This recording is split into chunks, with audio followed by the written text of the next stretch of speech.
भाइयों और बहनों, राष्ट्रपति जी ने आपातकाल की घोषणा की है। इससे आतंकित होने का कोई कारण नहीं है।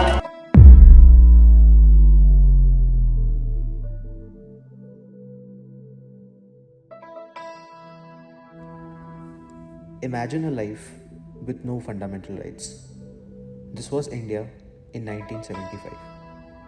ये सिर्फ एक और दो दिन की बात नहीं है, लेकिन पूरे 21 महीनों तक की बात है। आगे बढ़ने से पहले क्या आप जानते हैं India had seen 2 more emergencies before 1975. The first one in 1962 and the second one in 1971.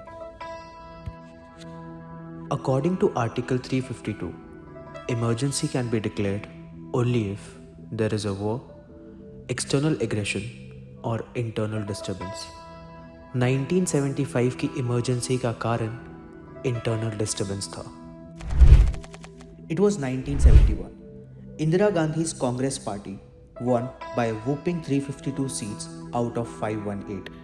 Indira Gandhi was leading the Rai Bareilly constituency और उनके ऑपोजिशन में थे Raj Narayan. But this was not a win yet. Raj Narayan ने Allahabad high court में एक election petition file की इंदिरा गांधी के victory के against. Once the judgment was passed, there was a lot of pressure on Indira Gandhi both from the internal Congress party and from the external opposition for her to resign from her position. ऐसे में बात हद से आगे बढ़ चुकी थी और वो पहुंची हिंदुस्तान के तब के राष्ट्रपति फखरुद्दीन अली अहमद के पास. पहुंचने का कारण और कुछ नहीं, लेकिन हिंदुस्तान में एक और इमरजेंसी डिक्लेयर करने का था. The decision to declare emergency was never consulted और informed to the state leaders, and on June 25, 1975 the president signed the state of emergency. Emergency के लागू होते ही लोगों की फंडामेंटल राइट्स उनसे छिन गई.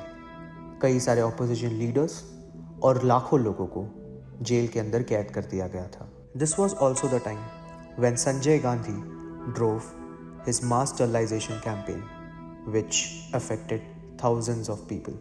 Although there were a lot of atrocities that happened during the 1975 emergency, but there was another side of the coin as well.